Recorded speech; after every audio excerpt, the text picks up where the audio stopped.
ইউক্রেনকে শায়েস্তা করতে বন্ধুরাষ্ট্র উত্তর কোরিয়ার সেনাবাহিনীকে কাজে লাগিয়েছে রাশিয়া, কিন্তু এতে নিশ্চিন্ত হওয়া তো দূরে থাক, উল্টো এই সিদ্ধান্তের জন্য এখন পস্তাতে হচ্ছে মস্কোকে।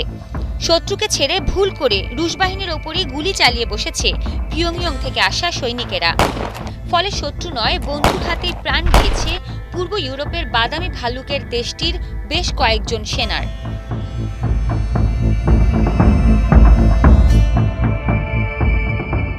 সম্প্রতি ইউক্রেনের গোয়েন্দা দপ্তর এই খবর প্রকাশ্যে আনতেই ইউরোপ জুড়ে হইচই পড়ে গিয়েছে।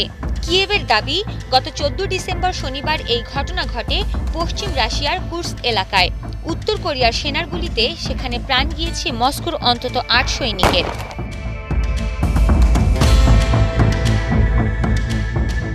কিয়েভের গোয়েন্দারা জানায়, যুদ্ধের সময় রুশ সামরিক গাড়ির উপর আচমকা হামলা চালায় উত্তর কোরিয়ার ফৌজ। গাড়িতে ছিলেন মস্কোর আখমত ইউনিটের সৈনিকেরা। অতর্কিত আক্রমণে প্রাণ হারান তারা। সমন্বয়ের অভাব এবং ভাষাগত সমস্যার জেরে এই ঘটনা ঘটেছে বলে মনে করা হচ্ছে। এই অবস্থার সুযোগ নিতে পাল্টা প্রত্যাঘাত হানে ইউক্রেনীয় সেনা। ট্যাঙ্ক এবং আত্মঘাতী ড্রোনের সাহায্যে উত্তর কোরিয়া এবং রুশ সৈনিকদের নিশানা করে তারা। ফলে ওই রণাঙ্গনে বড় লোকসানের মুখ দেখতে হয়েছে মস্কোর যৌথ বাহিনীকে। সব মিলিয়ে রুশ জোটের 200-র বেশি সেনা নিহত হয়েছে বলে দাবি করেছে কিয়েভ।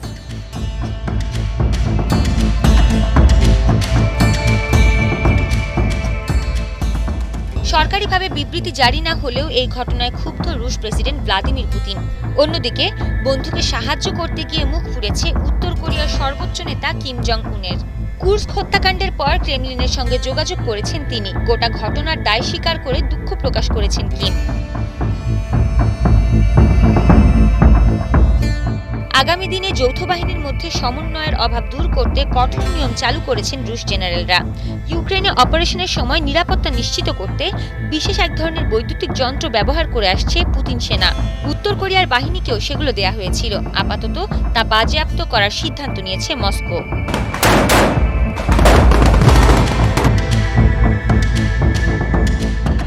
তবে এই পরিস্থিতিতে রণকৌশলে বড় বদল আনতে পারে ক্রেমলিন। পিয়ংইয়ং থেকে আসা সৈনিকদের কুর্স্ক থেকে সরিয়ে রিজার্ভ বাহিনী হিসেবে ব্যবহারের চিন্তা ভাবনা করছে মস্কো। সেই জায়গায় নিজেদের সৈনিকদের এনে রুশ জেনারেলরা আক্রমণের ঝাঁজ বাড়ালে বেকায়দায় পড়তে পারে জেলেনস্কি বাহিনী।